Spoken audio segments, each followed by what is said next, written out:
পবিত্র কোরআনে সূরা ইসরা 23 এবং 24 নম্বর আয়াতে উল্লেখ আছে যে আল্লাহ সুবহানাহু ওয়া তাআলা আদেশ দিয়েছেন, তিনি ব্যতীত কাহার উপাসনা করিও না, আর পিতামাতার প্রতি সদয় হও। আর যদি তাহাদের একজন অথবা তাহাদের উভয়ই বার্ধক্যে উপনীত হন, তাহাদিগকে কোনো রকম ধমক দিও না, তাহাদিগকে উফ শব্দটা বলিও না, কিন্তু মমতাবশে তাহাদের প্রতি নম্রতার পক্ষপট অবনমিত করো। তাহাদের সম্মান করিও এবং প্রভুর নিকট প্রার্থনা করিও যে তাহাদের প্রতি দয়া করো, যেভাবে আমাকে তাহারা প্রতিপালন করিয়াছিলেন। তার অর্থ, আপনারা আপনাদের বাবা মাকে ভালোবাসবেন এবং তাদের সবসময় শ্রদ্ধা আর সম্মান করবেন।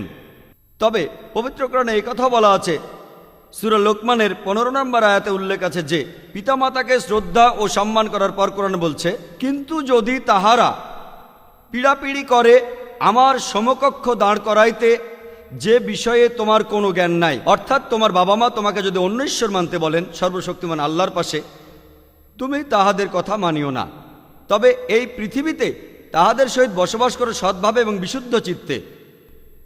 তার অর্থ, আপনার বাবা মাকে আপনি মেনে চলবেন যতক্ষণ পর্যন্ত তারা সর্বশক্তিমান আল্লাহর বিরুদ্ধে না যায়, তারা আল্লাহর আদেশের বিরুদ্ধে না যায়, তাদেরকে মেনে চলতে হবে। যদি তারা আল্লাহর আদেশ না মানে, তাহলে আল্লাহ সুবহানাহু ওয়া তাআলার আদেশ অনুযায়ী সবাইকে চলতে হবে। বিশ্বাসের ভ্রাতৃত্ব অনেক বেশি বড়, যেটা রক্তের সম্পর্কের চেয়েও এটা অনেক অনেক বেশি বড়।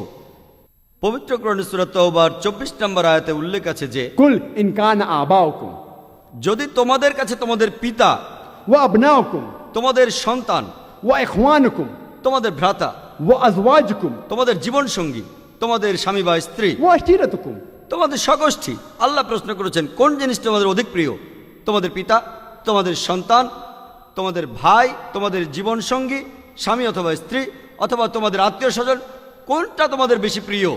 তোমাদের বাবা, তোমাদের সন্তান, তোমাদের ভ্রাতা, তোমাদের জীবনসঙ্গী, স্বামী বা স্ত্রী, কোনটা বেশি প্রিয়? ওয়া আমওয়ালুন ইখতারাফতুমুহা ওয়া তিজারাতুন তাখশাউনা কাসাদাহা ওয়া মাসাকিনু তারজাউনাহা, তোমরা যে সম্পদ সংগ্রহ করছো, যে ব্যবসা পরিচালনা করছো, যে বাসস্থানে তোমরা থাকো, আল্লাহ বলছেন কোনটা তোমাদের কাছে বেশি প্রিয়? কি তোমাদের কাছে প্রিয়? আল্লাহ বলছেন যে আহাব্বা ইলাইকুম মিনাল্লাহি ওয়া রাসূলিহি ওয়া জিহাদিন ফি সাবিলিহি, যদি এগুলো বেশি ভালোবাসো আল্লাহর চাইতে, রাসূলের চাইতে এবং জিহাদের চাইতে, আল্লাহর পথে সংগ্রামের চাইতে। আল্লাহ বলছেন, যদি তোমার বাবা মা তোমাকে আল্লাহ তাআলার বিরুদ্ধে যেতে বলে, তোমাকে ডাকাতি করতে বলে, মানুষ ঠকাতে বলে, ঘুষ নিতে বলে, অন্য মানুষকে খুন করতে বলে বিনা কারণে, যদি আপনার পিতামাতা আপনাকে আল্লাহ সুবহানাহু ওয়া তাআলার আদেশের বিপক্ষে যেতে বলে, হোক তারা আপনার সন্তান, হোক তারা আপনার ভাই বা আপনার জীবনসঙ্গী বা আত্মীয় স্বজন, অথবা আপনি যদি আল্লাহর বিরুদ্ধে এমন কোনো কাজ করেন আপনার সম্পদ বাড়ানোর জন্য, আপনি যে ব্যবসা করেন